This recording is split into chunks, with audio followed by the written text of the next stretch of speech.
And welcome, everyone. This is the Mind Sculptors podcast. I am your host, Callahan. We have a great show lined up for you all today. But before we get into that, I just want to take a quick second to thank you for joining us this week. If you like this episode or any of our other episodes, please make sure to like, subscribe, and comment down below. If you want access to our Discord server as well as some extra content, please make sure to head on over to our Patreon at patreon.com/themindsculptors or check out the link in the description. Today we have a really cool topic that Pongo came up with. And we're going to be kind of discussing this over the next couple of months in and out as kind of like a mini series for you guys. And it's, this deck building, this theory behind deck building. And so today I'm, of course, going to be joined by Pongo. Pongo, how are you doing today? I'm doing good. Awesome. And joining us as well is, we wouldn't be talking about a theory about deck building, right? If we didn't have one of the original laboratory maniacs, right? One of the guys who gets in there and is crazy talking about it too. So maybe not crazy, maybe that's not what it is. But anyway, we have Cobblepott joining us today. Cobble, how's it going? It's going well. Good to be here. Yeah. So Pongo, you and I talked about this a little bit, and we've talked some about this. So just kind of this idea and what it is we're talking about here over the next, several weeks is this idea of deck building and all the main pieces of it. And you kind of have a fun name for it. Yeah. So the way I see this is kind of like as a mini series, as we were discussing. So expect like a few episodes kind of doing a deep dive into deck building. And what we're trying to do that's a little bit different from what, your typical CEDH podcast might do when talking about deck building is we want to look at deck building kind of across Magic. So we're going to be discussing other formats quite a bit and trying to sort of outline similarities and differences, but more importantly, kind of like an underlying logic between all of these formats as far as deck building is concerned, in the hopes that, people can understand deck building across Magic formats better and, at least for the sake of our audience, maybe improve their own brews in CEDH, or at least think about them in a different way. And I think that's important for especially what we do, and a lot of what we try to foster is this brewing. We have the Brewer's Choice episode that we did just last week, and we have Cobblepott, who famously brews all this stuff, and I make some weird stuff and all these different things. So we all like to brew, and we try to cultivate that, and so we want to make sure that you guys have some consistent ideas of really what that goes into. And Cobble, we really wanted you in on this too, because if you go all the way back to, what was it, October, November, our very first episode we did was talking about, the fundamentals, what your process is for deck building in CEDH. So we really thought that he would bring a good, perspective to this conversation as well. Right. And go ahead, Cobble. That particular episode was, I think, talking at one level of granularity that was, I think, more concrete. And right. I think that in the Brewer's Choice episodes, we're going to be very concrete because we're looking at deck lists. In this series, this is going to be more abstract and more theoretical, at least at first, because it's looking at kind of the underpinning theory, the underpinning kind of rules that inform the why more than the what. So when we're talking in concrete terms, we're talking about the what, and we're talking about, well, we're choosing this card instead of that card and why. And here we're thinking of more of the why kind of questions to be able to guide how it is that you even answer the things like the what. That's a fantastic way to put it. We can just. I'm still catching up on everything that you just said. It's done. I think that the way Cobble just put that kind of just, it goes to show why he was very much on like my short list of people that I really wanted to do this with. But I wasn't on the list, for the record. I just host the show. But I don't know if I did a fantastic job answering your entire question there, Callahan, about kind of the tongue-in-cheek name of this episode, or this series, I should say. So we're calling it the Grand Unified Theory of Deck Building, and some of you will, your ears will immediately perk up upon hearing that, because you'll be familiar with the concept from particle physics of all places. And, you might be wondering, like, oh, why in the heck would you reference something from particle physics while talking about magic? Well, admittedly, it's a little bit self-indulgent. Like, there's no doubt about that. Just a little, just a tiny bit. And if I've learned anything about YouTube, it's that, like, you really got to have, like, those clickbaity names, and you just gotta put those emojis in your thumbnails. You really gotta, the kids love that kind of stuff. So, we're going for something like that. But no, more to the point. If Jake Paul will do it, then we'll figure it out, right? Yeah, exactly. Kind of the idea within physics is that there's this sort of theory, this theoretical concept, and it's not experimentally shown. It hasn't been directly observed, but there's theories of essentially a way to have, and I'm putting this as simply as possible, and I'm not a physicist in background, I'm more in like the neuroscience side, and delve into physics a little bit, but certainly not like high energy particle physics. But basically the idea is that all the main three fundamental forces, according to these theories, in the right circumstances, can be unified into one fundamental force, so like a grand unified force, if you will. And so the idea here with this series is that we're going to be looking at different aspects of deck building, but I want everyone, and I want to kind of have everything encapsulated around what we're going to be talking about today. And, Callahan, what are we going to be talking about today? Well, I believe what we want to be talking about today is what makes a successful deck, and how that is, I believe, as you put it, a consistent deck. And so when you posit this question, right, of a consistent deck, so the philosophy major in me is gonna want to push you. So when we're talking about consistent, and we're defining this term, what are we saying this means? Does this mean we're winning all the time? Does this mean we're hitting our land drops? What exactly does consistent mean in this context? Yeah, that's a great question. So we are certainly talking about like a degree of reliability, which is like what you are touching upon. I think when you talk about mana bases and hitting land drops and stuff like that, that's like a basic illustrative example of consistency in deck building. Designing a proper mana base that hits all of your colors, and also hits end land drops by turn X. These are things that have been discussed at length by authors like Frank Karsten, who has like at least a couple of free articles on the subject that are amazing and discuss this topic in great detail. From a mathematical and probabilistic perspective.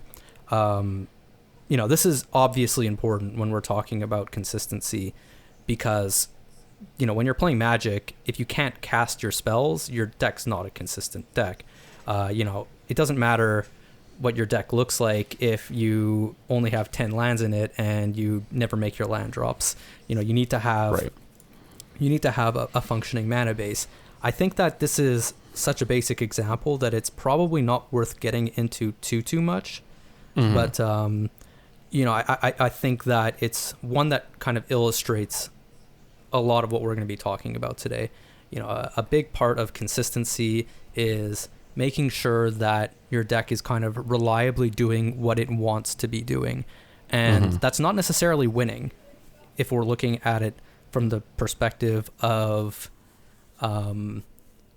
like different formats or like different power levels and stuff like that, which is really, where I want to open up this conversation.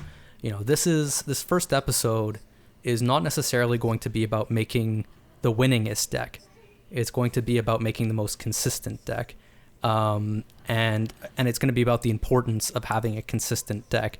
I think that no matter where you look, consistency may be the most central deck building consideration. And I think that a lot of the other things that we're going to be discussing over the course of this series can kind of be folded into this need for consistency. And we have a few other episodes sort of planned, and we're going to hint at a few of these as we go. But I think that the kind of most important message that's going to be driven home at all times is, the link between all of those topics and consistency. So, if we're talking about competitive formats, then like winning is obviously kind of probably your most important thing, and that's what you want your deck to do consistently. But if you're talking about more casual formats, then there's like, self-expression, and if like theming in your deck, having like a theme to your deck. And in that context, you still want your deck to be consistently able to express its theme. Otherwise, you're not doing a good job of expressing yourself, right? So I think that like the need for consistency clearly operates at multiple levels, and these levels interact, and that's kind of like what we're going to be touching upon. I think that it's such an important factor in deck building and in the design of Magic, that some of the most like egregious design mistakes that Wizards has ever made ever all have to do with consistency, and more specifically systematically making the game less random. And we can certainly touch upon some examples of that later. I would say that, to put a point in this, and to let somebody else take over the discussion a little bit from here, consistency isn't the only deck building consideration, as we will see over the course of this series, but I think it's the most logical place to start while we're charting out like the grand unified theory of deck building. I would agree. One thing that I just wanted to kind of put on top of that is, I mean, the goal, especially in competitive, is always going to be that you're wanting to win, and you kind of alluded to it quickly there, but I just wanted to really just kind of dwell a little bit on a deck. There's a lot of different ways for decks to win. There's a lot of different archetypes, a lot of different strategies, and for the consistency discussion for different decks looks different. And different decks are going to want to do their thing. I mean, certain decks are going to want to achieve a certain board state consistently. Other decks are going to want to execute on a plan that doesn't really have to do with the board state, but they want to do the same thing as much as they can. Or they want to, burn decks want to be casting burn spells every turn. And if they can do that consistently, then they're executing according to their plan. Whereas a combo deck might be wanting to assemble a certain set of cards, and so it's going to be looking to do that as consistently as possible. So the consistency discussion is going to take a bunch of different shades, kind of depending on the different decks and archetypes that you're considering it in the context for, if that makes sense. Yeah. No, that makes total sense. So that's just kind of that's going to, I think, bleed through kind of each of the different points that we talk about here. We just want to kind of keep that in mind, that different types of decks are going to consider the idea and the concept of consistency in different ways. Right. Well, so since we're talking about all these different things, we're kind of framing this as a general discussion about deck building. Let's kind of just start off here looking at 60 card formats. Those are the ones that are played the most frequently. Well, maybe when you're building in a competitive environment, those are generally what people build for. And so to achieve consistency, right? What are the things? What are the main pieces that you want to achieve consistency in those decks? Yeah, so I think that we could probably discuss this, at length, and, maybe we won't necessarily agree 100% on sort of like what the most important ones to discuss are, but I think that as a start, we can probably outline 4 main points, at least from my perspective. So I think that like the first kind of important one to discuss would be redundancy as a way to achieve consistency. Another one would be, curving out or efficiency as a way to achieve efficiency. Then, card draw and cantrips, at least in deck building, are often a way to achieve consistency. And then, finally, a really big one would be like tutoring, specifically finding the card that you need. Mm-hmm. So, yeah. So those okay. So if we start off looking at the redundancy and the playset thing, obviously in 60 cards you have that advantage, unless you're playing vintage, in which case sometimes things are restricted. But that is partially because of this redundancy, right? Like they want to restrict how many times you can draw. It's like what are some of the restricted cards? Aren't like the Moxen restricted in vintage? Yeah, right. In vintage, you're going to have all the power is. A lot of the tutors are going to be in vintage. They actually restrict ponder and preordain and preordain is maybe not preordain, not preordain, but brainstorm. So a lot of the cards that are the best at increasing your consistency in various ways, they have taken steps to reduce the amount of redundancy of those effects you can have. Right. And one of the things that we could maybe talk about as well is talking about the four of rule that you have for most of the 60 card formats. That wasn't always the case. When Magic first started, there really weren't rules beyond you had to have 40 cards in your deck. And show up, yeah. Right, oh you show goodness. up with 40 cards, and so they're one of the and there's stories. Stacked EDH had a little allusion to this in one of their recent videos, where in kind of like the wild west of the original, very very early days of Magic, there was a how deck. Richard Garfield intended it to be played. Right. There was a deck that was called Brain Twist, and this was kind of like the mathematically solved format at the very, very beginning. And that deck actually consisted of 19 Black Lotuses, 10 Time Twisters, and 11 Brain Geysers. And the idea would be that there's actually an article that goes over all the math about how it had a 99.900125 chance of winning turn one, because you would just play out all your lotuses, crack all of them, and then play your brain geysers. Play the biggest brain geyser that you can, and that's going to draw you into more black lotuses, and eventually you're going to hit this threshold where you've got enough mana to just deck your opponent. And if not, you can always time twister and then, repeat the process. And there's kind of this algorithm that you follow. And it is and will always be the most consistent Magic deck that there ever was. But it's also completely degenerate, and it's not fun to play against, and it's not fun to play more than once. So it kind of reveals I would say, kind of the boundary of where consistency gives way to lack of fun, because it's so degenerate. Fun is lost. So they, kind of slowly imposed these different rules to make it such that in this particular case, redundancy is limited, because they saw that amount of redundancy leads to degeneracy. So we can still have access to redundancy.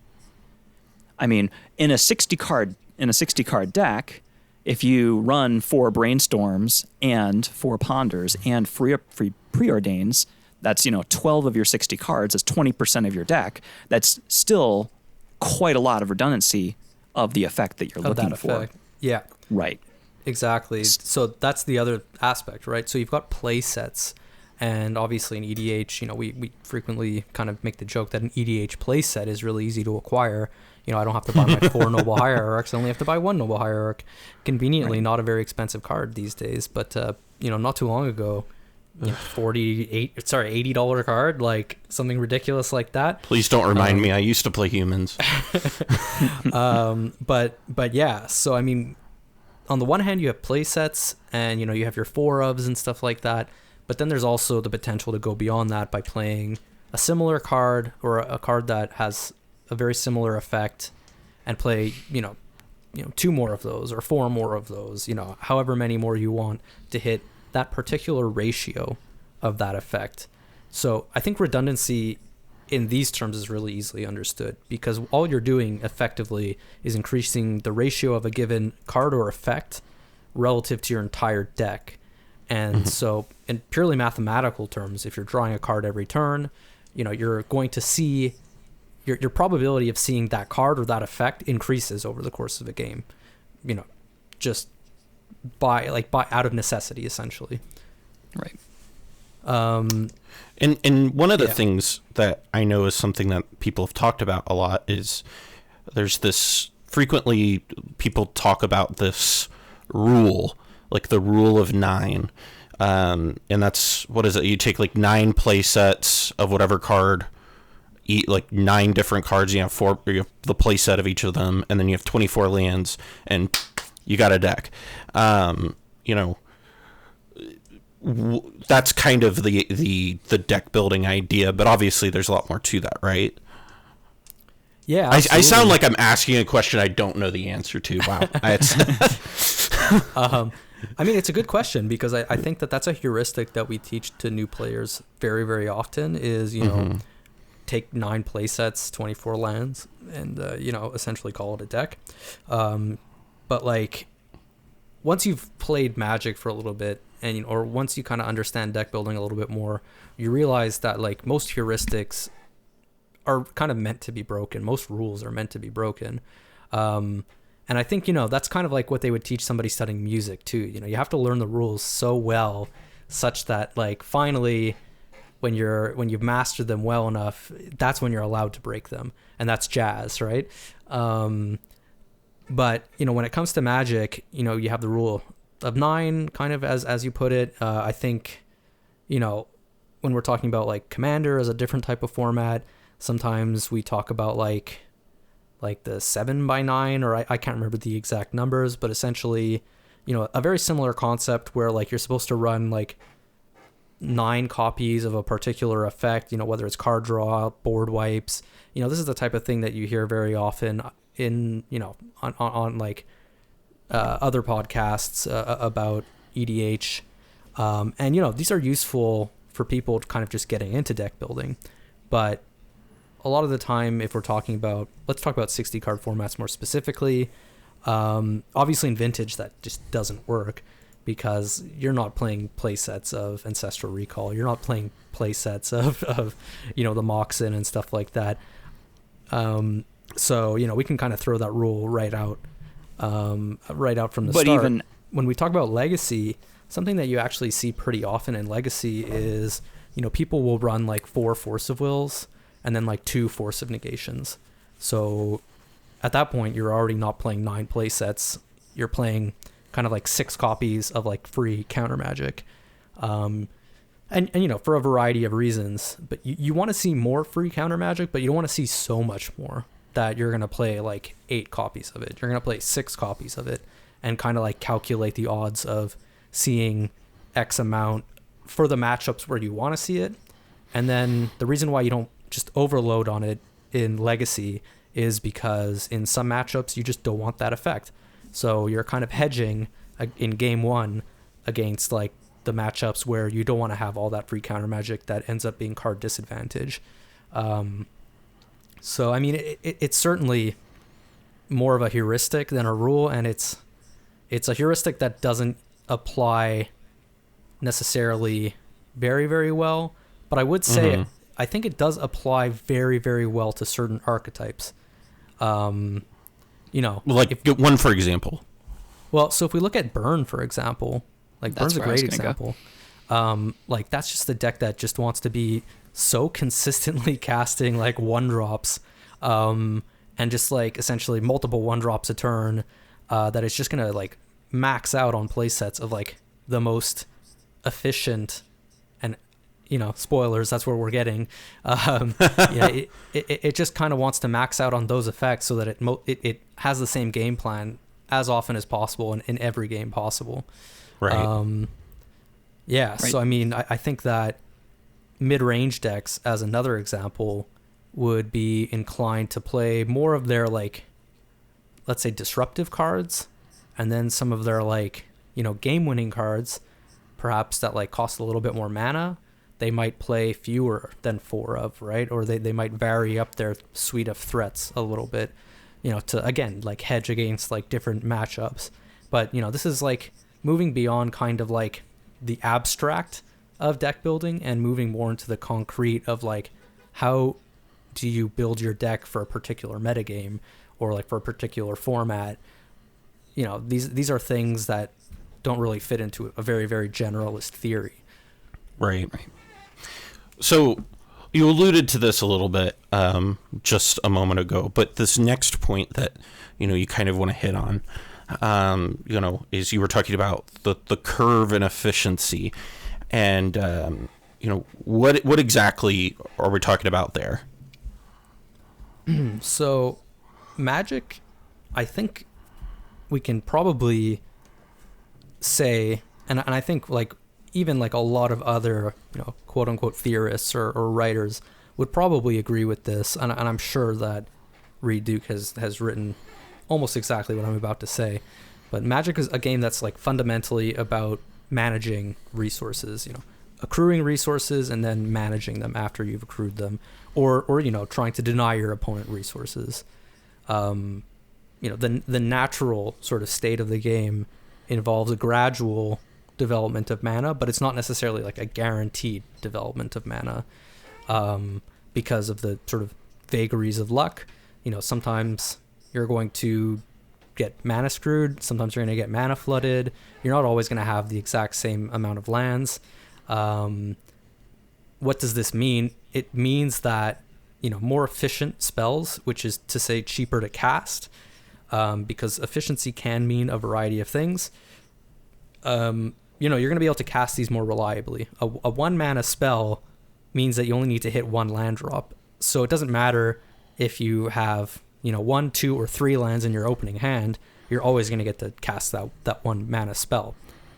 But if you look at your average 1 mana spell and compare it with your average 5 mana spell, the 5 mana spell is going to be much stronger. It's going to have much more impact on the game. That's just good design.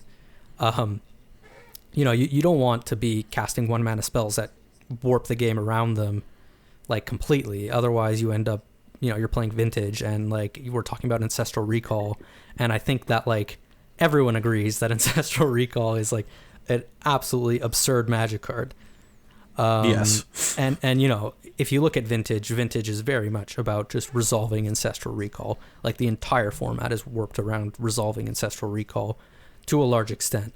But when we look at competitive decks in high-powered formats, these tend to be skewed towards lower casting costs. We talked about Burn before.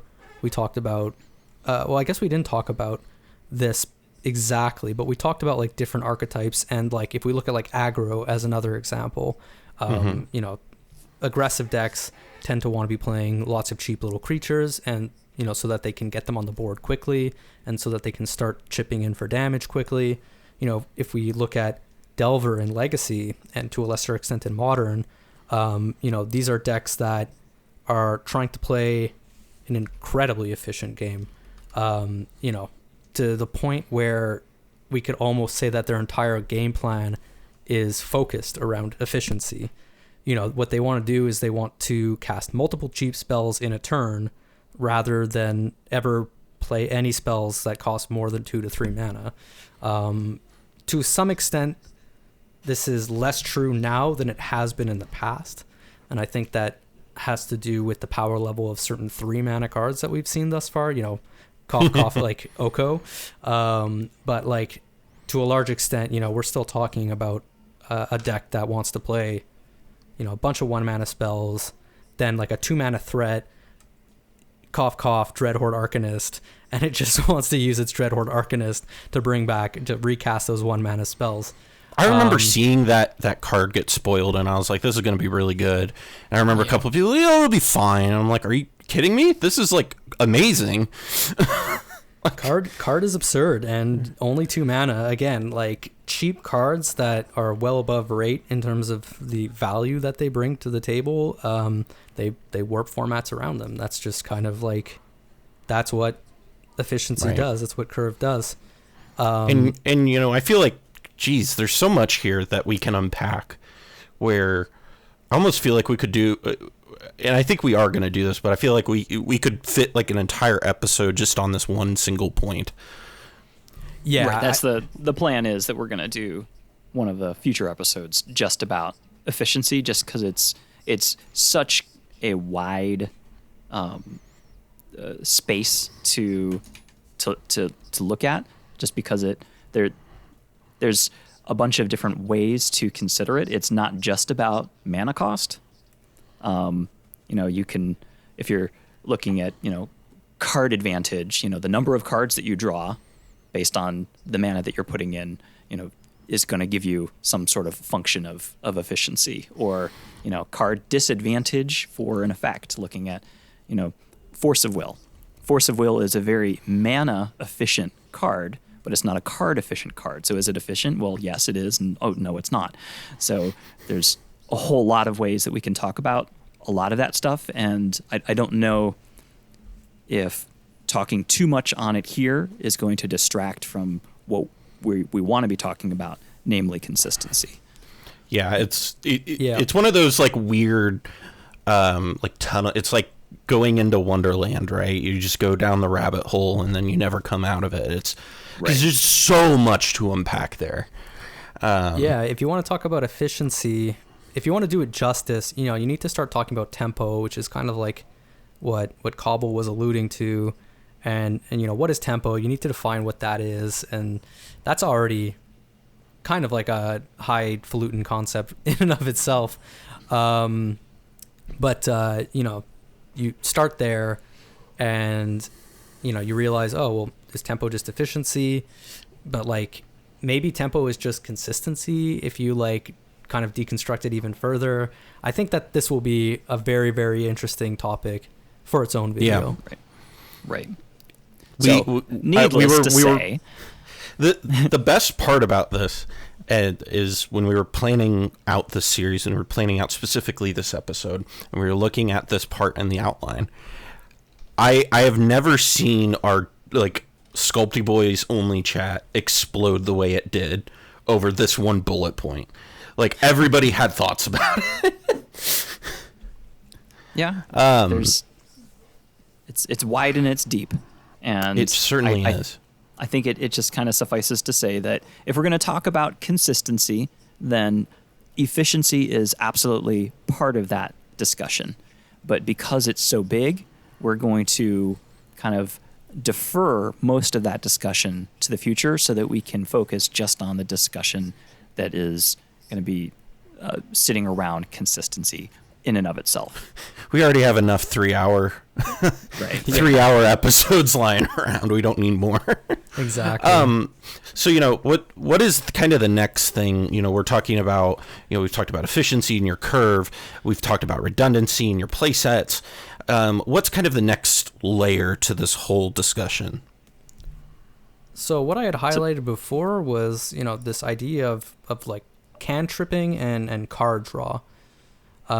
So first of all, what are cantrips? So cantrips, if you look at like D&D, for example, it's like literally a spell that doesn't take up a spell slot. So like it's just kind of a spell that you can use kind of at like no cost. It tends to have a very kind of minor effect. But within Magic, it has kind of taken on the meaning of do something generally something minor, but then draw a card. So the cantrips that we tend to play are hyper efficient in the sense that you want to pay 0 or 1 mana for them.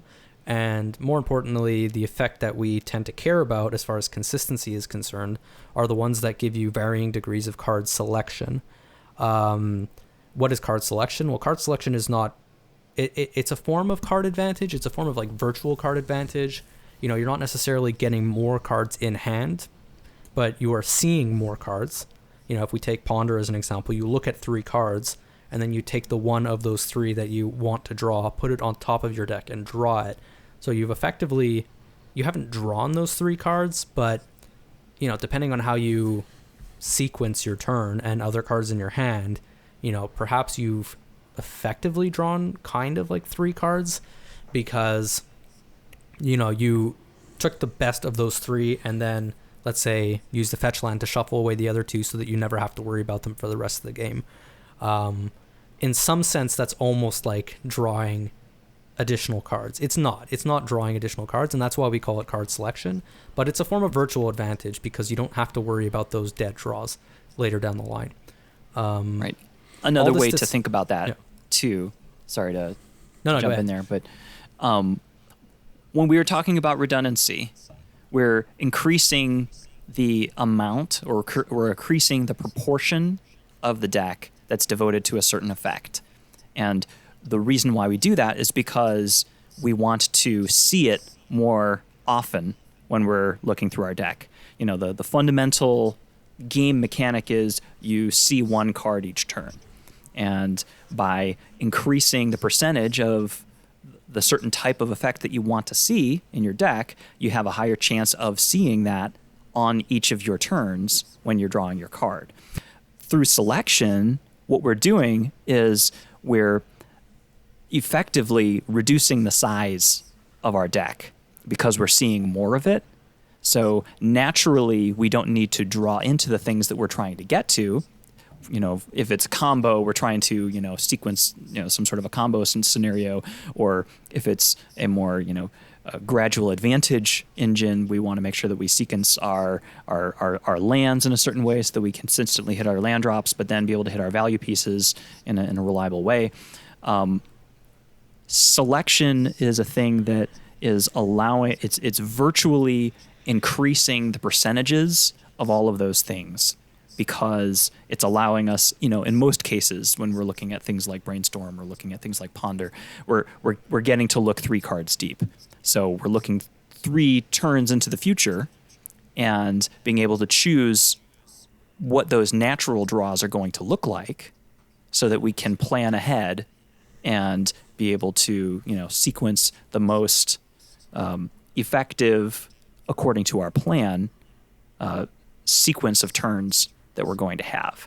And it's not as powerful as raw card draw when we're talking about card advantage, but virtually being able to reduce the size of your deck is going to have a dramatic impact, and that's why you see it so much across all formats. Yeah, absolutely. I think it's important to kind of draw a distinction between cantripping, card selection, and just like pure redundancy. And I think you did a good job of that. But some people might be left thinking like, oh, well, like, what is exactly the difference? And to sort of like borrow from what Cobble was saying, where redundancy is kind of talking about like increasing the number of like a particular card you're running. What cantrips do is that they kind of increase the redundancy and access to like every different effect in your deck. Like it's like you're now playing more lands. You're also now playing more, threats. You're also now playing more tutors in some cases. So they aren't increasing redundancy like per se. What they're doing is that they're doing their own thing. They're letting you see more cards. And they play well with redundancy because, a cantrip is not going to necessarily find you your one of in your deck. It's going to help you find your one of in your deck, but it's certainly going to help you find your like 4 ofs in your deck a lot more. Right. Absolutely. They're going to rather than relying just on the natural draw that you're getting each turn, that you're trying to accentuate by increasing the percentages of cards through redundancy, what they're doing is they're letting you kind of look ahead. Even though you're not drawing additional cards, you are, giving yourself information, which is also very important, to guide what you will naturally draw in the future. So you're virtually increasing the percentages of hitting the cards that you want, that you're otherwise trying to do naturally just through redundancy. Yeah. So and I think we talked about this a little bit before, but Brainstorm obviously is like is a card that kind of hits both of those like notes. But another card I think of that I don't think of as many people would think of right off the bat, and maybe they do. I don't know. Maybe I'm stupid. But a Sylvan Library, where when you're playing that card and you have this opportunity, it does cost some life, but you can either draw 3 cards for 8 life or reorder the top of your library. And then maybe if you don't like one of the cards there, you have a fetch land, you can shuffle it away and get a better top deck. And I think that's a card that can function as both card selection and card draw at the exact same time. You know what I mean?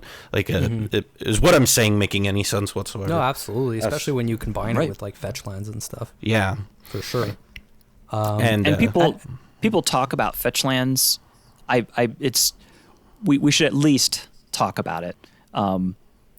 There's I think this notion in some circles, people, fetch lands can let you reduce the relative size of your deck. So you're thinning your deck. So you're making your deck smaller, which is increasing the relative percentages of hitting the cards that you want. So running more fetch lands means that you're going to be more consistent. I think the impact of combining fetch lands with effects like Sylvan Library and Brainstorm is light years more impactful than the very minuscule effect that you get at reducing, one card out of your deck at a time with however, in the case of EDH, nine fetch lands. It's not having that big of an effect, but being able to kind of wipe away what to be the top 3 cards of your deck and getting a new top 3 is a much more significant effect. I think about a format like Modern, right? And a card that comes to mind that really signifies why they try to reduce some of that in Modern specifically is a card like Ponder, because Ponder kind of when we think about Ponder, Modern, I mean, Preordain and Ponder are both banned in Modern. Those are technically in the Modern card pool. Gitaxian Probe too. Yeah, Gitaxian and that kind of died. Get Probe though in Modern was banned for a very different reason than like Ponder and Preordain. Yes and no, right? Well, I mean, not to go off on a tangent, but I mean, Get Probe was banned in Modern. I'm not as fluent in Legacy, but Modern is something I pay very close attention to generally. It was banned specifically because why am I blanking? The Phoenix Infect. Right? Well, it was Phoenix. It was a combination of Phoenix and like Infected kind of died off for a bit. But what it did was it gave you perfect information about your opponent's hand, so you knew exactly when you were able to get off. And so that is to some degree what we're talking about.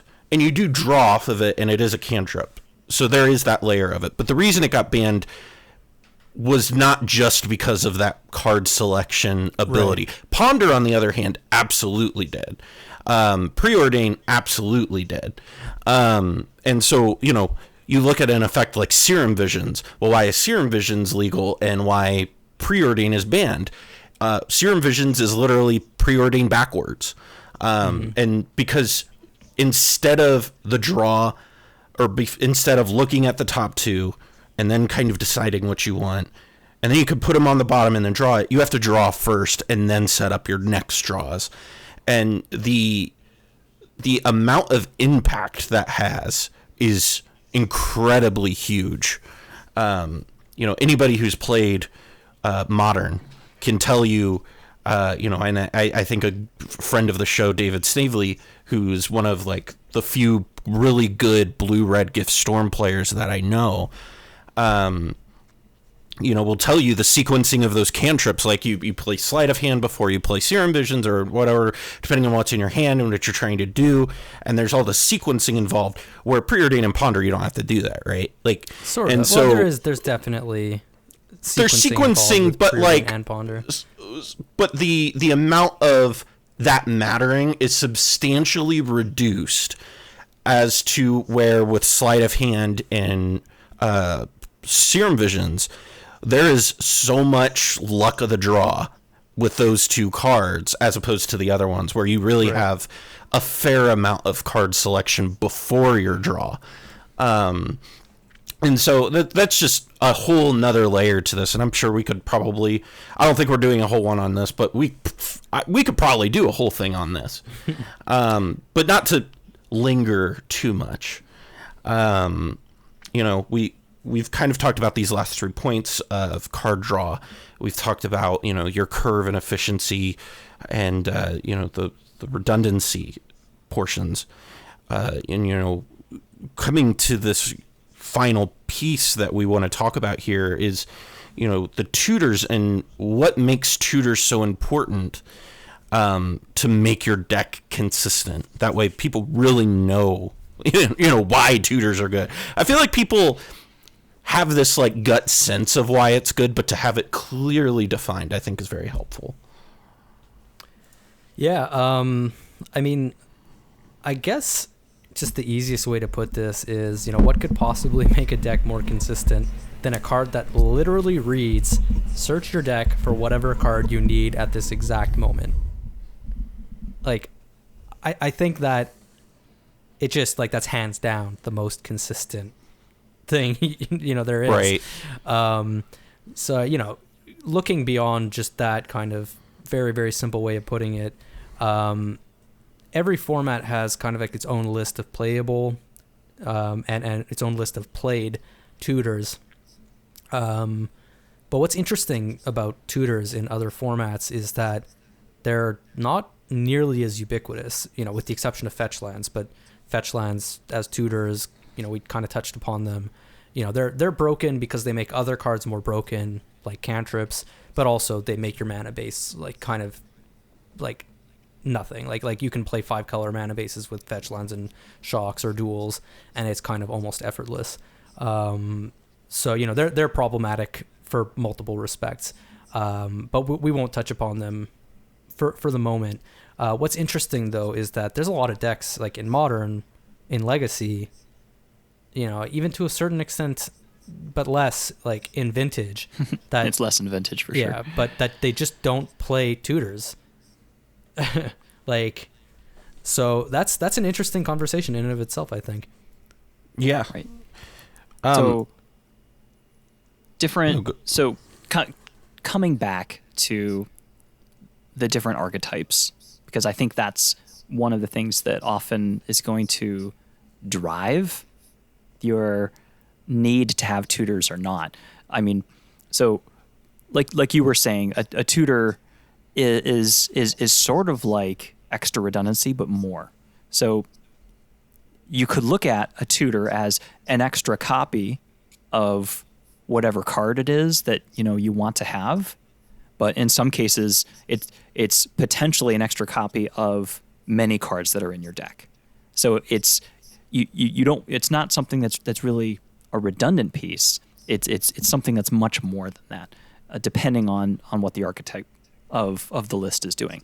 If you're a combo deck and the thing you want to do is to assemble A plus B and win, then in those cases your tutors are basically going to be an extra copy of A or B, and they're kind of a very linear whereas there's other archetypes, thinking like toolbox kind of strategies, for instance, that were Hey, now you're talking my language. right, where a tutor actually becomes much more powerful because it's much more situational, and it is the best thing that you need at any point in the game based on the board state, and it allows you to kind of have these emergent choices about how it is that you're going to interact with the table.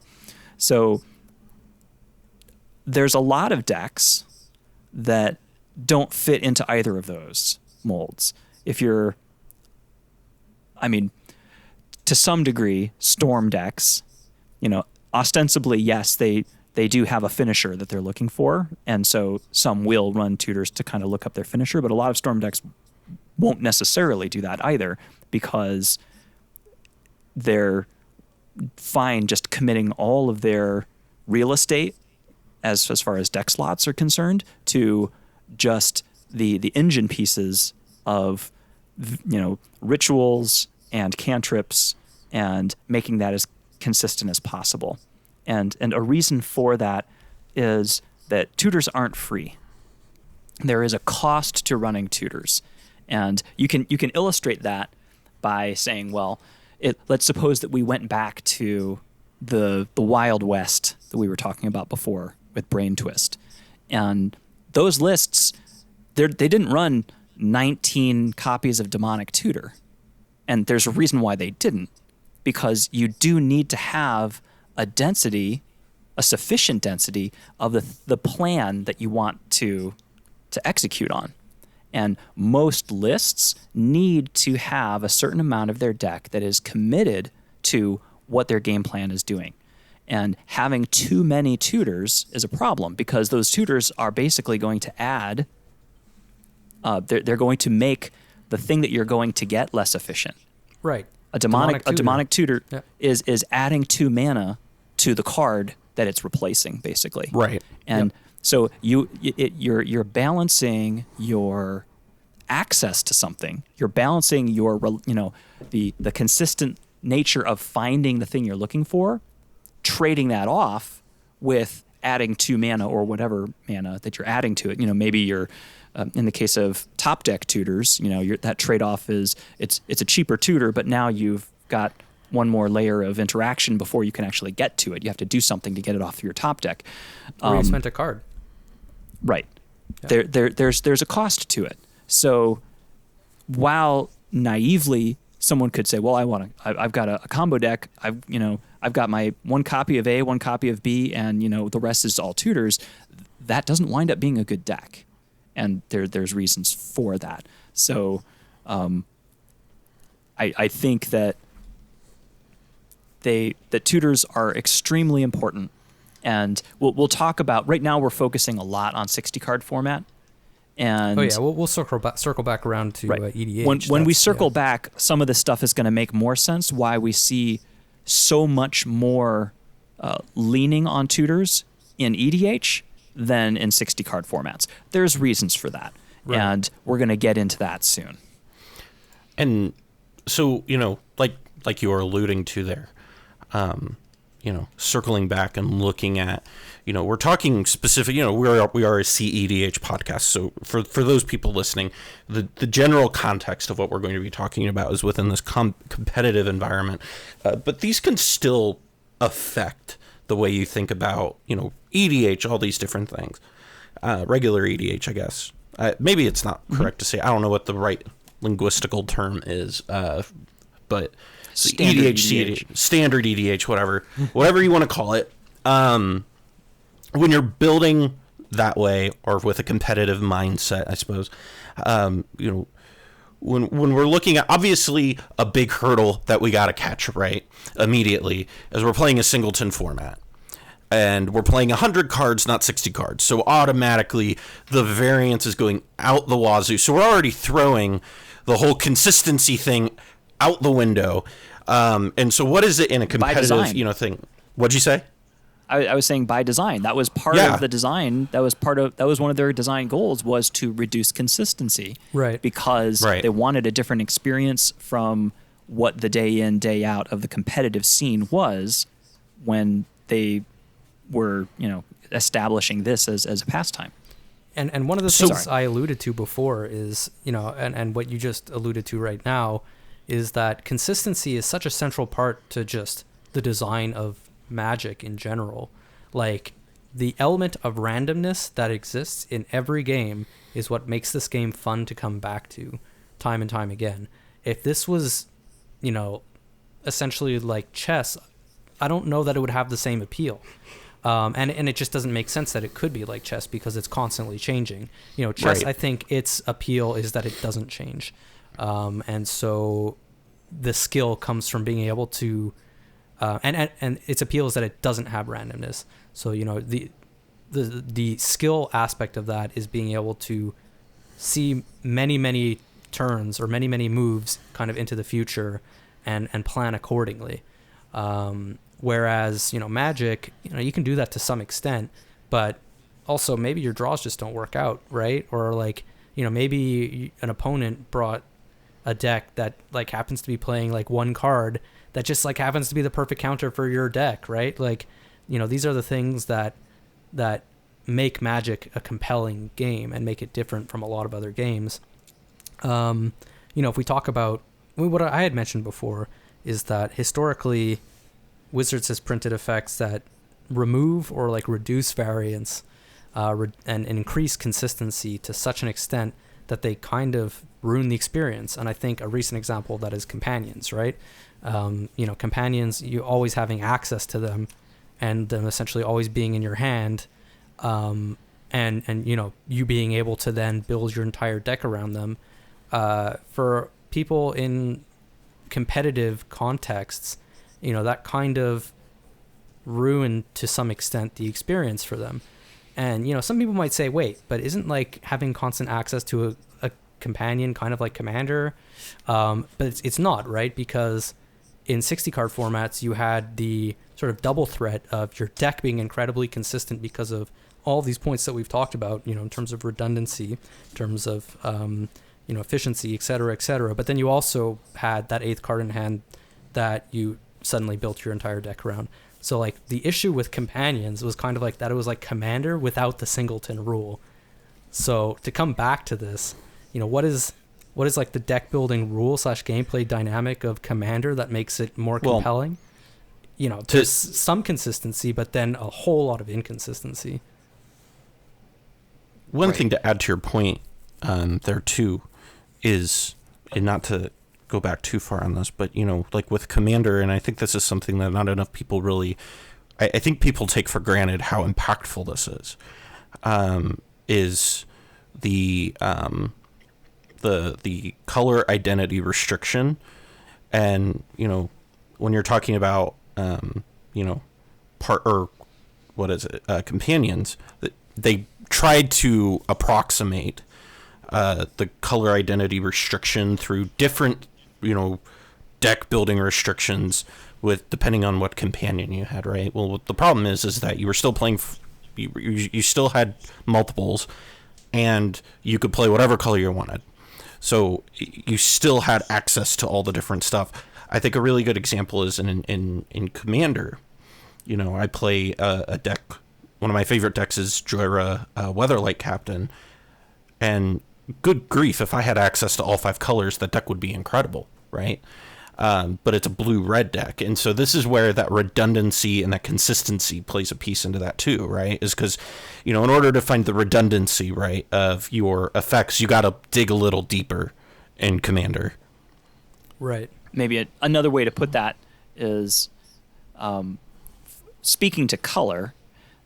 So to maybe step back just for a second, just to give this context, the way that Commander is inhibiting consistency is in two different axes. Okay, so on one axis you've got the number of cards per deck.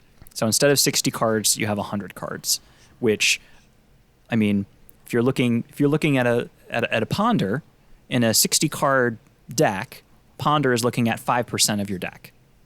And if you're looking at a 100-card deck, it's looking at 3%. I mean, that might not seem consequential, but that's a significant difference.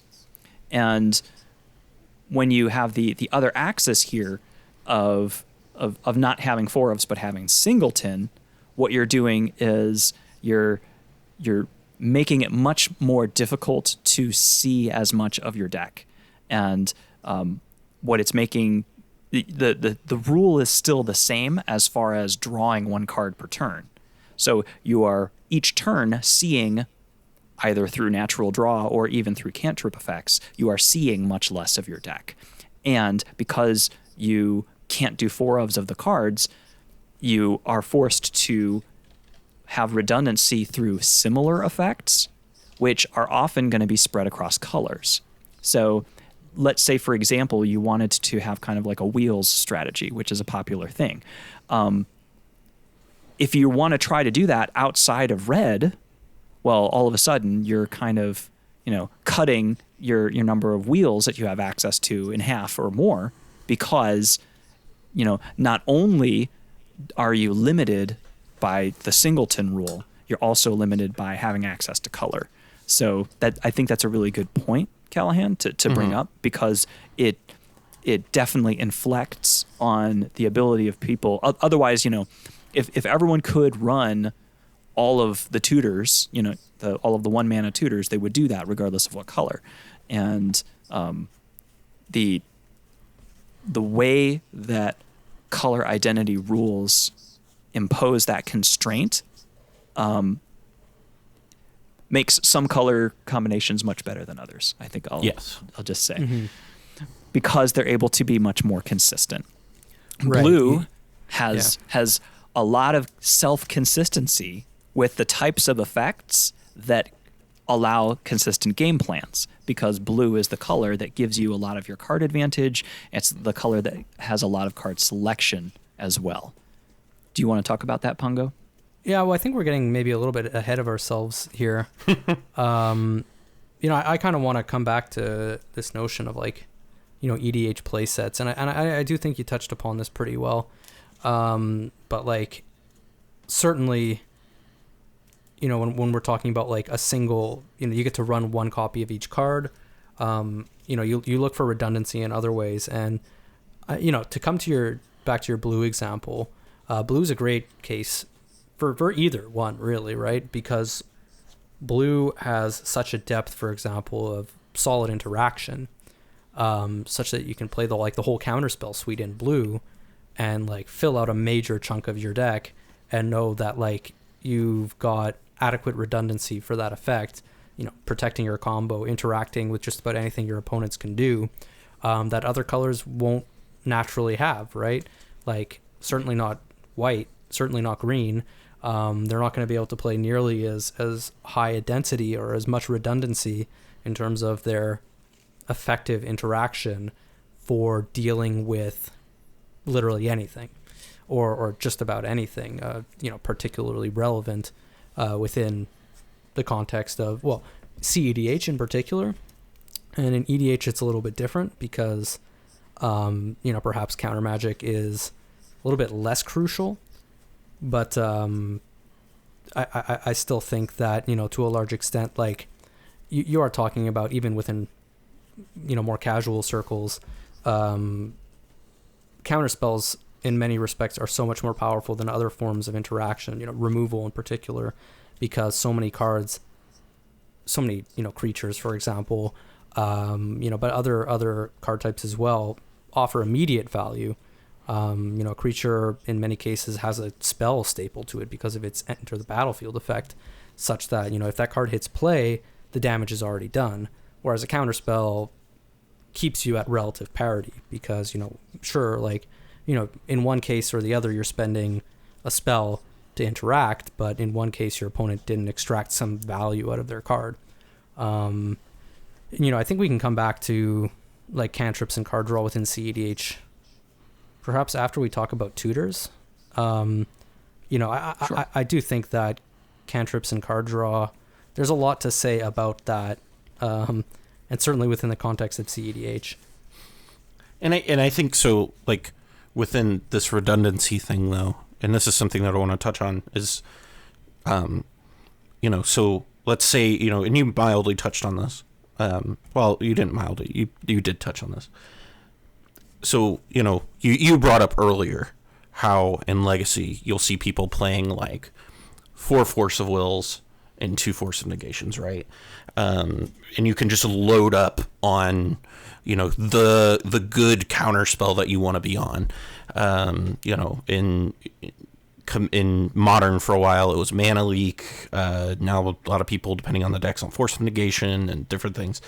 But you can lean on one card because you can play multiples of them, or 2 cards. With an EDH now, you have to have like 12 cards. Like, I talk about like I think in control lists, thinking of like 4-color Rashmi. I guess it's Curious Control is the proper name, right? Is that a deck anymore? I play it. Don't let Sick hear you say that. He might be the person who agrees the most. I mean, it's still on the database, so as long as it's there. But I joke. This is, but I think that deck attacked like the creature meta, right? So that's where I'm coming from. Go ahead. But we're talking about kind of how you would play like 4 counter spells or 2 counter spells in 1v1 60 card, and I'm looking at the 4-color Rashmi list, and we're talking 1, 2, 3, 4, 5, 6, 7, 8, 9, 10, 11, 12, depending on how you define a counter spell.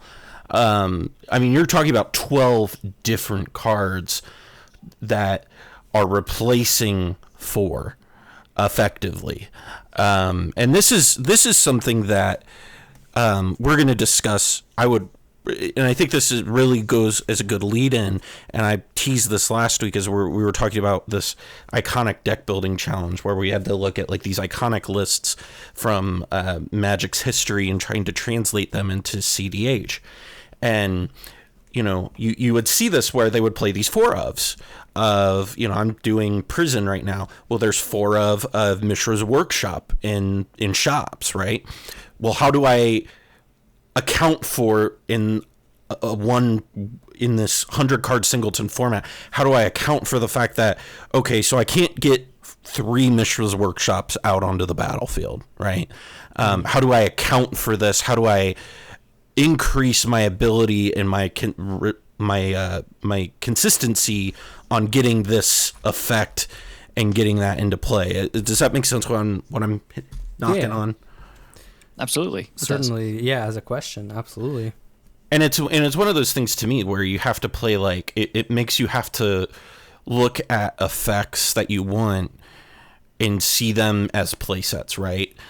So you have like your play set of draw spells. So like in my mind, the way I kind of conceptualize it is instead of having play sets of cards, we have like play sets of effects that we want. I think that's 100% accurate. I think that the Command Zone, for example, when they talk about deck building, and I touched upon this before as well, they talk about trying to get that redundancy of particular effects when you're building, let's say, kind of like a more mid, even high power EDH deck, and lower power naturally, where you have certain effects that you will want in those contexts, and so you just play more of them, right? Like maybe not every card can be Ancestral Recall, so maybe you start playing a few draw spells that are a little bit less good, like Mystic Remora, for example. That being said, maybe Mystic Remora is better than Ancestral Recall in our format, but I suppose that's a conversation for a different day. Yeah. I think that this, and I kind of wanted to bring this up, and I kind of want to keep touching upon this and keep hammering this home. I think this idea of redundancy applies even in like the lowest power, like non-optimized EDH. If you take like kind of like a meme deck, for example, like I don't know, what's like the best meme deck in EDH? Like people sitting in Ladies chairs. looking left. What's that? ladies looking left. Ladies looking left. You know, you need to have a certain amount of ladies looking left to really like hammer the point home that that's what your deck is. You know, Right. So like if you're gonna have a theme for your EDH deck, you know, you've got to like really stick to that theme. You've got to have enough of that effect such that like people understand that that's what the jig is. You know, like that's what the joke is, and that's kind of the point of your deck.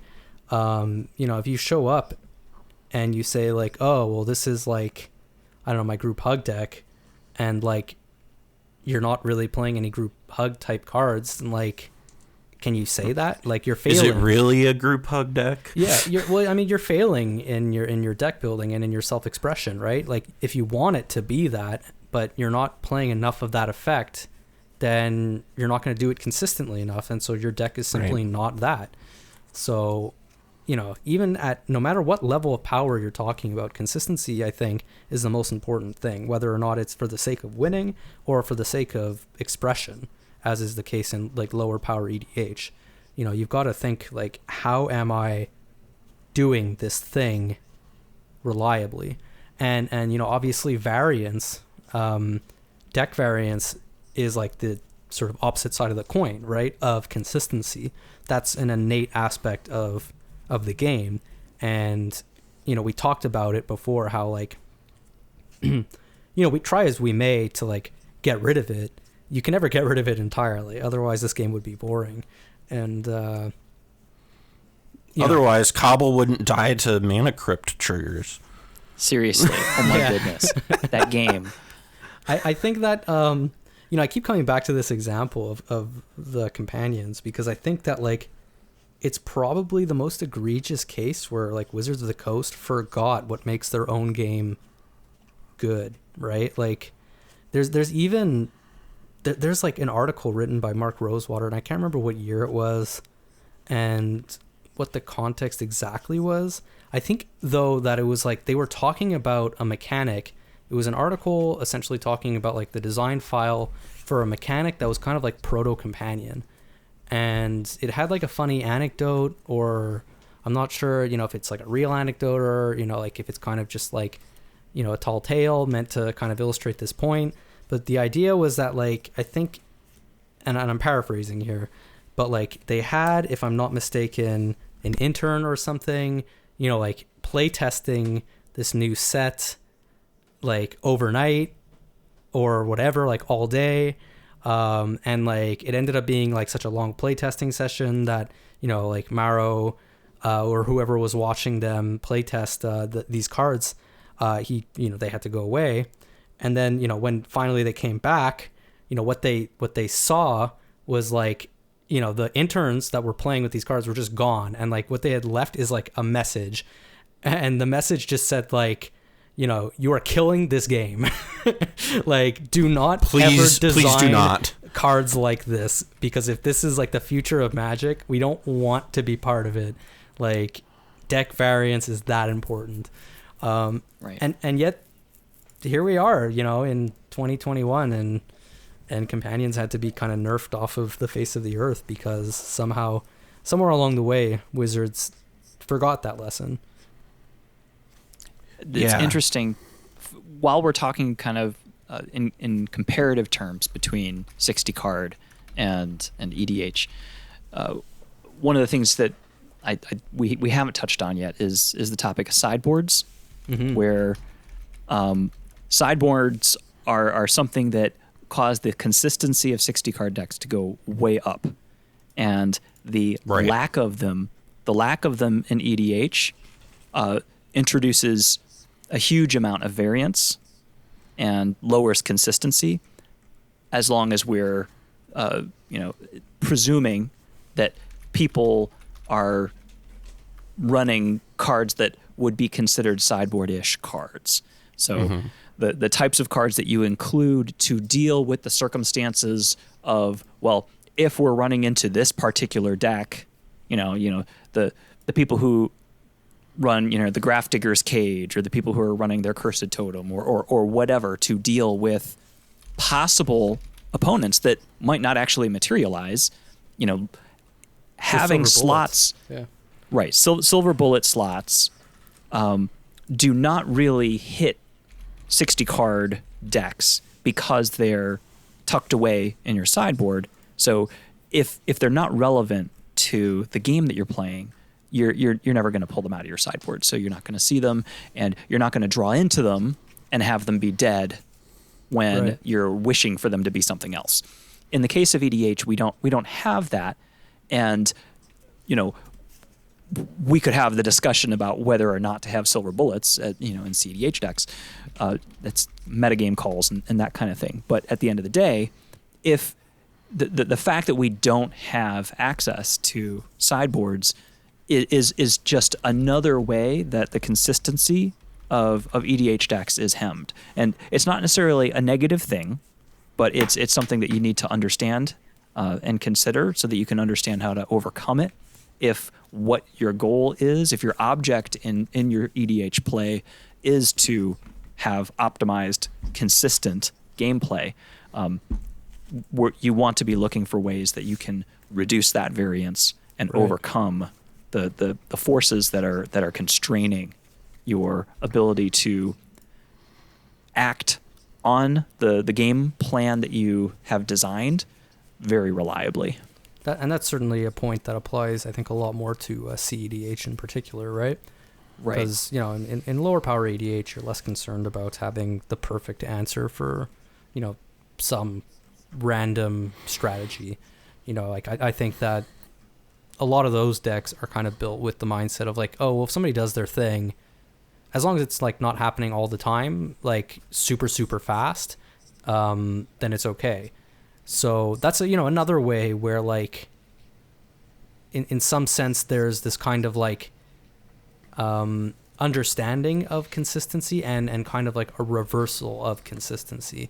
So when I kind of like mentioned the thesis earlier of consistency being the most important thing, my goal was to be kind of sneaky and say that like, your deck shouldn't necessarily be consistent, but consistency should be your consideration at all times.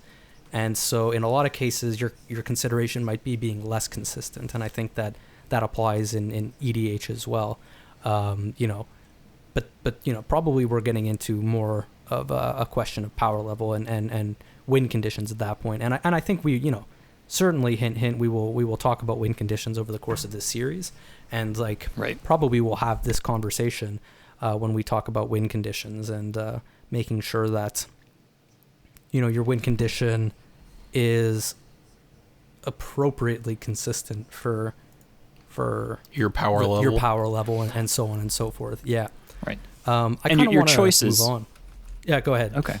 I was just going to say that your choices of win condition are going to play into the consistency of the deck. Yeah. So, and we can just leave that part there. It's part of the consistency discussion, but again, that's one of those things that we're going to tackle on its own just because it's sufficiently big. Yeah, it's so broad, but again, the kind of idea behind this series is that everything we're going to be talking about needs to be understood from this sort of initial perspective of consistency. And, whether or not it's maximizing consistency or whether or not it's grappling with consistency in such a way as to limit it to a certain degree. It's really just about that consideration. But on the topic of consistency, why don't we move on to discussing tutors? Yeah, absolutely. So with tutors, and we're, as we're getting into with CDH, tutors is odd in my mind because you have like these two different class of tutors. You have like the Court of Calling, the Finale of Devastations. And for me, I used to play a lot of cord decks in Modern and pod decks and those sorts of things. And so I can run 4 Court of Callings, 4 Finale Devastations, and use those to chain together my win conditions. And so in EDH and in CDH, I feel like the tutors really hit CDH more than any other power level of EDH because we're searching for that consistency, we're searching for that win. the tutor side of that is one of those things where, you want it to be good, but there's an asterisk there. And I think there's something that, we can touch on is like, why is Imperial Seal worth playing, but not Grim Tutor? You know what I mean? Right. So maybe before we get too far into that, it's worth just kind of retracing just a little bit that given the constraints that we have in EDH, where we have 100 card decks and we have singleton constraint for deck building, what that means is when we're just naturally looking at our for each turn draw, the likelihood of seeing the things that we want, depending on our archetype, are going to be vastly smaller than what we're going to see in a 60 card. Because if you look, for instance, let's say that you wanted to find a cantrip, okay, and you're playing a Xerox deck, and you have access. Let's say that you're allowed to play 4 ofs: Ponder, Preordain, and Brainstorm. In a 60 card world, that's 20% of your deck if you're doing 4 of each of those. So you got a 20% chance every natural draw of seeing one of those cards. On the flip side, if we're just looking at those 3 cards and we're only allowed to have 1 of each of those in EDH, instead of 20% of our deck being committed to that, we've got 3% of our deck that is represented in that way. So in order to consistently be able to hit those things, yes, we have to take subpar stand-ins that are lookalikes for those types of effects, but also we need ways to see more of the deck. So that is why tutors become so much more important in order to break down the constraints of variance that are imposed by the deck building rules of EDH. And something that's interesting too is that for the number of lookalikes that you might have for any given type of card that you want to have represented in your deck, it's amazing, as more and more tutors are printed year after year, we have a much higher density in a lot of cases of tutors available to us than maybe the actual effect that we're trying to represent in our deck. So, for instance, going back to like the wheels example, really there's 3, maybe 4 or 5 serviceable wheel effects that we kind of have in our metagame, and most of the decks that are playing those are going to be on at least 9 tutors, if not more. So what we actually see here, which is different from what we saw in the 60 card, where 60 card, you partly because of restrictions and being able to run 1 copy of certain tutors, but the tutor density is much lower than the actual cards that you want to see in your deck. We have that flipped here in EDH because it's like all of our cards are restricted. So in order to see the effect that you want, tutors, the value and importance of tutors is magnified, much to a point of being vastly more important for you to be able to consistently act on your game plan. Yeah, absolutely. And I think if we look again at the sort of casual quote unquote EDH and CEDH divide as far as tutors are concerned, one important thing I guess that we could look at would be like the Wizards' like player psychographics. You've got Timmy, Johnny, and Spike, where Timmy likes to play like massive, like big spells that are like super flashy. Like what is it, like that new dinosaur that was printed that just has cascade. I can't remember how many times it cascades, but that's possibly the ultimate Timmy card, right? Because you play I thought that, you were going right? to bring up Colossal Dreadmaw. Jeez. Colossal Dreadmaw is the spikiest card. Don't even start.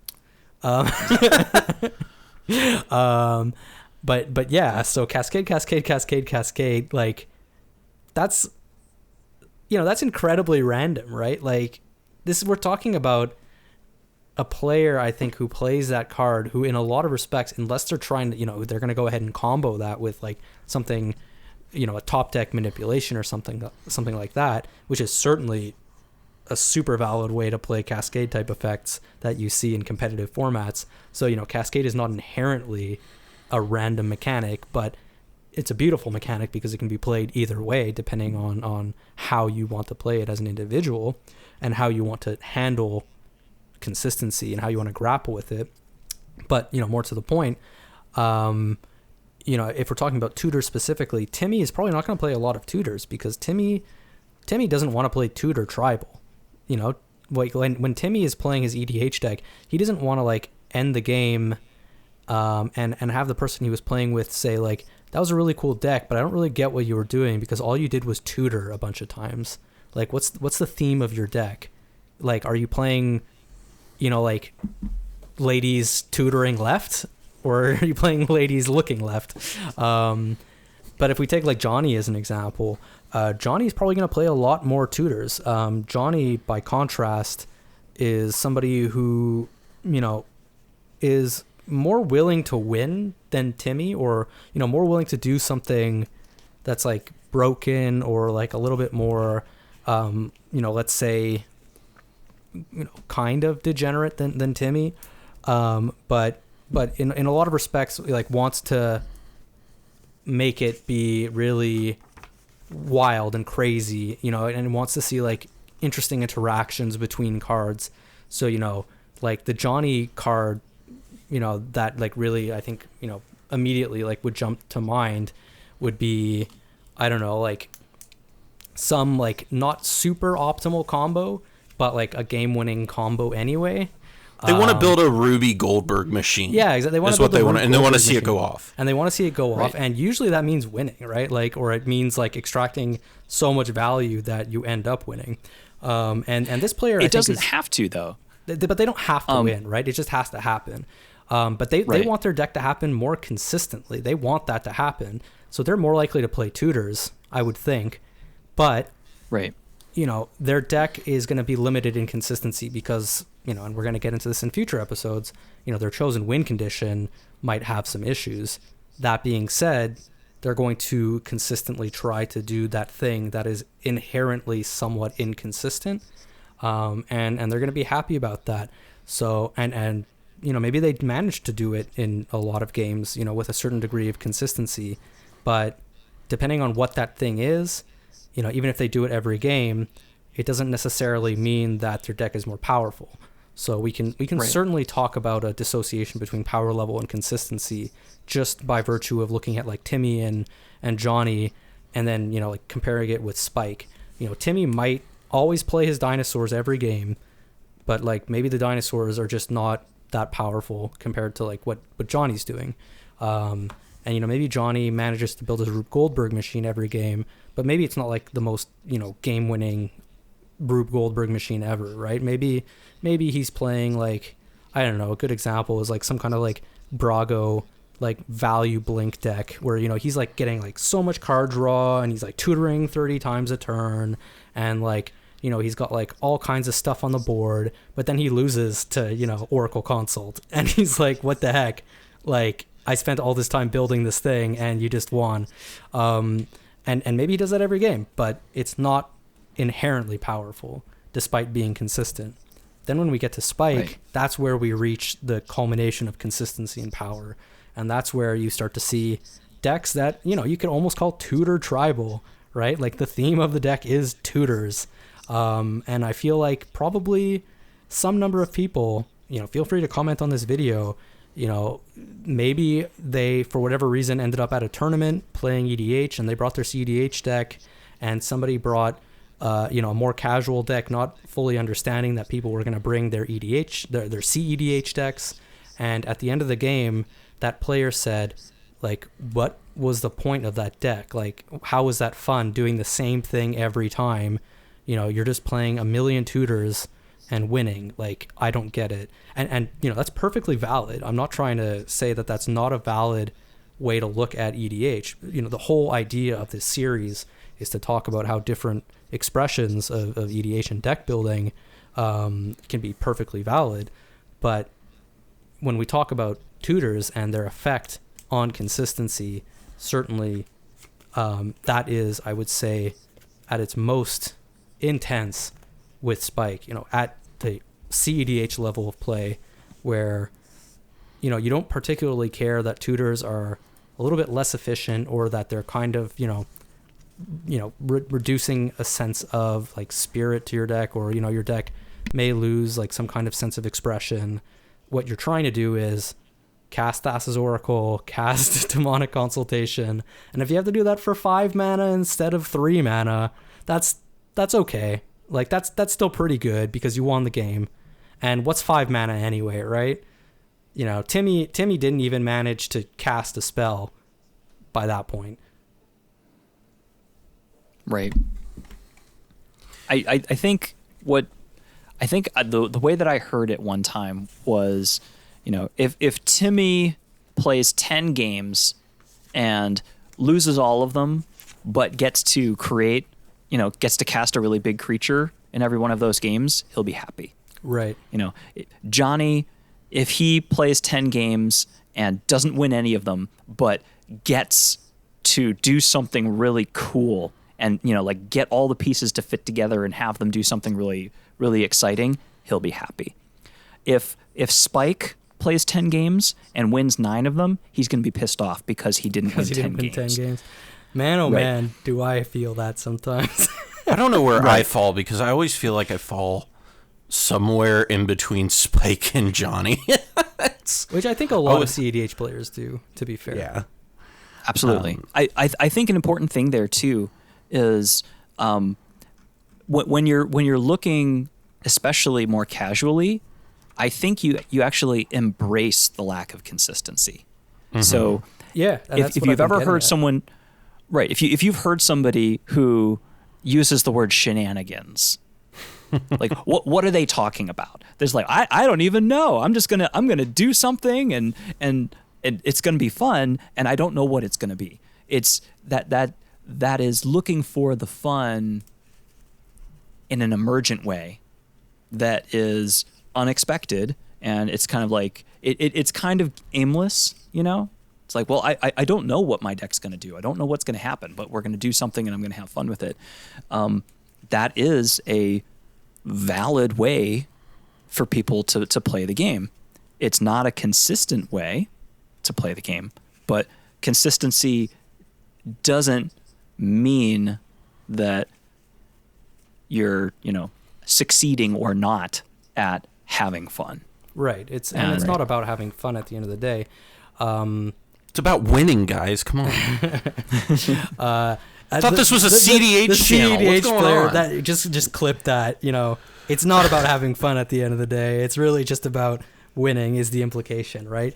But no, consistency in a lot of respects, I would say, is and I think you raised a great point, Cobble, that like the opposite side of consistency, which is variability, variance and stuff like that, can be equally gravitated toward. But I would say that light doesn't, like darkness doesn't exist without light. They're kind of two sides of the same coin. That sort of analogy. Right. Yin and yang. Yin and yang, exactly. When we're talking about a lot of more casual EDH players, they are building their deck, and if they're looking to kind of improve their deck building and stuff like that, the important lesson is, if you're building for a theme or something like that, and you're not just trying to build kind of a random pile of cards that is going to not necessarily do a thing every game, or is going to like do wildly different things every game, that's certainly one way to go.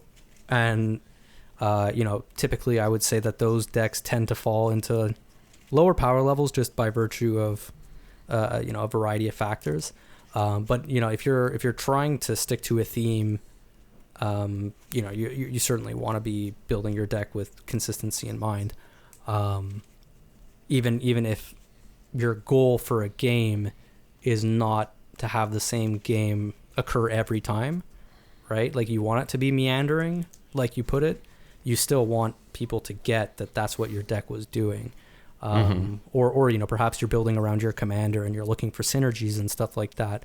The power level might not be incredibly high because like maybe what you're doing is you're just casting a bunch of vampires that are 2/1s and you're playing Edgar Markov and making 1/1s, but you're not doing anything super broken with those 1/1s other than having, a ton of dudes in play and like trying to pump them and stuff like that. But you want people to get that the theme is vampires, so you're putting a ton of vampires in your deck to make it more consistent in that respect. I would say that players who have like no theme whatsoever or no expression in their EDH deck are like, even at low power levels, very much the minority.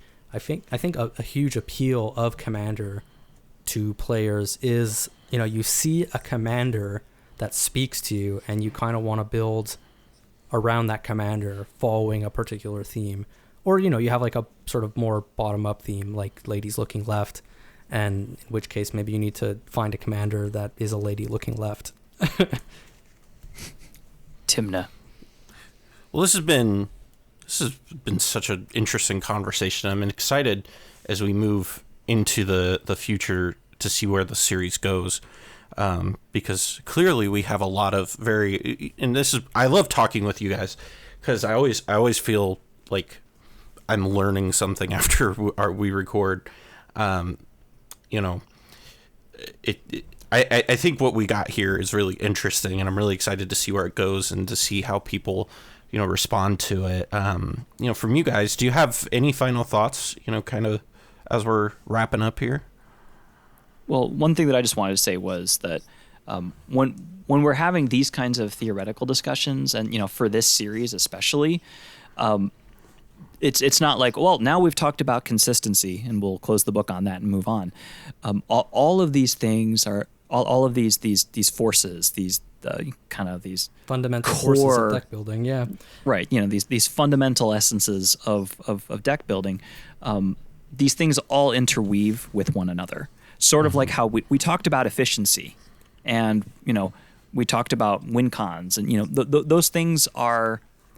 We can't talk about consistency without mentioning those things. And what's going to happen is, as we go further down, we're going to have to come back and mention consistency again because they're inextricable. These things are related to each other, and we've kind of got a baseline foundation to understand what consistency means when we're talking about it. And then now we'll be able to start moving on to some other discussions that are going to layer on top of that.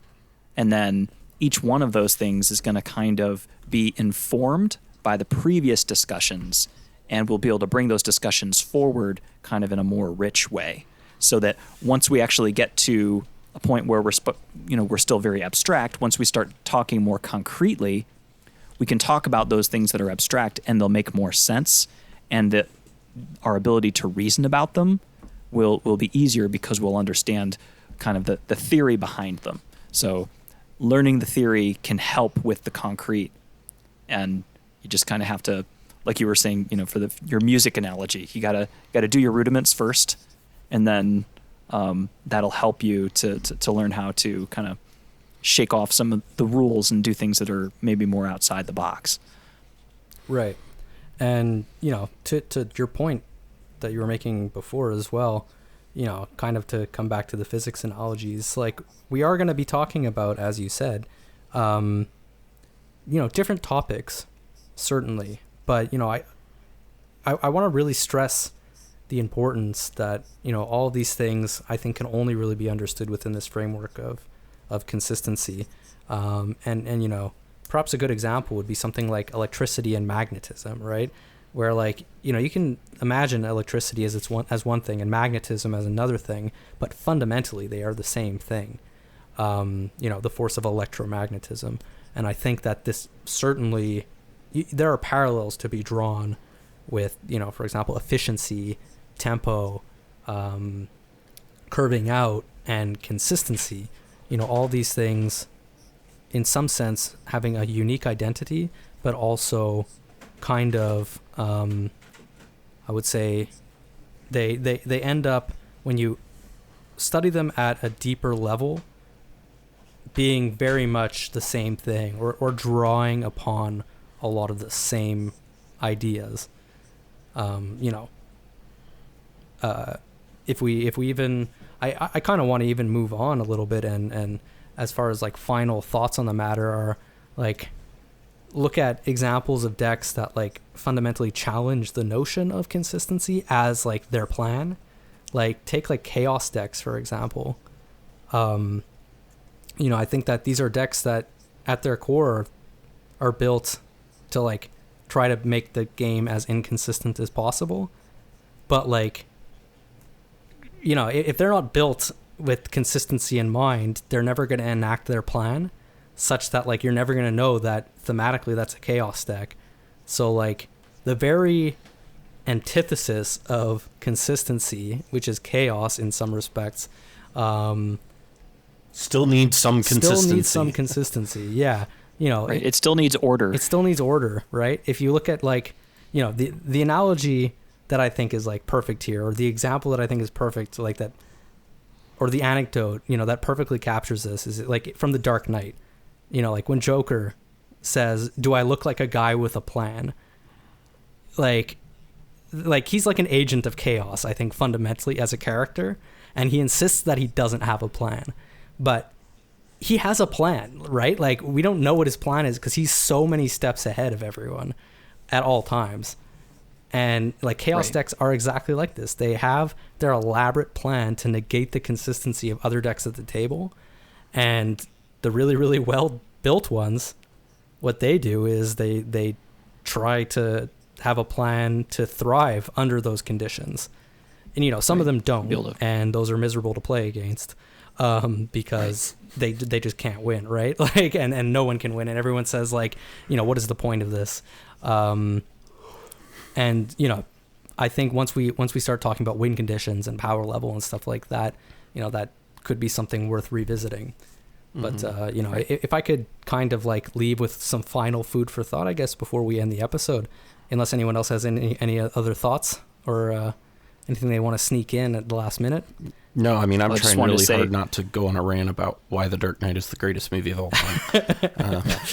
Well, let's record that right after this, just for the patrons. It'll be that's one of my trigger movies.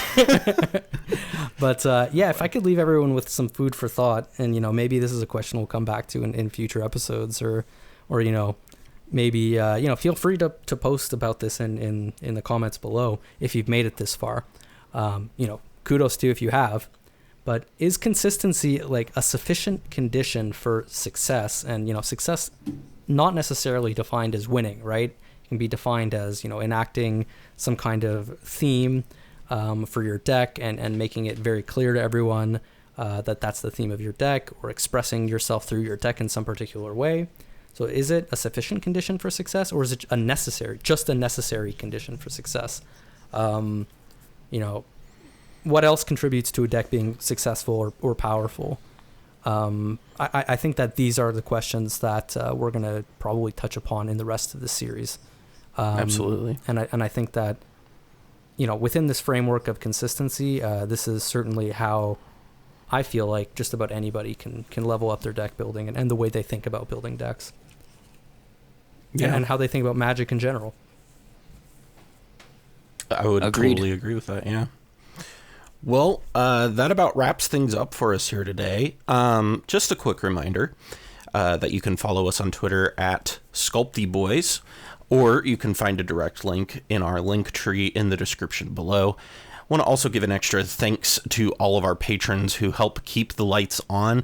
If you too would like to become a patron, you can head on over to patreon.com/themindsculptors, or check out the link in the description. Thank you both for joining us again. It's been a really insightful talk, and I love these discussions that we have. I posted on Twitter earlier this week where I was, every time we kind of plan these episodes, sometimes you guys will all get in this big discussion about things, and I'll just kind of sit back and and realized how blessed I am to get to produce content with some of the best minds in the format. And I truly appreciate you guys. This was awesome as general, or as it always is. So from all of us here at the Mind Sculptors, I'm Callahan, and we'll see you next time.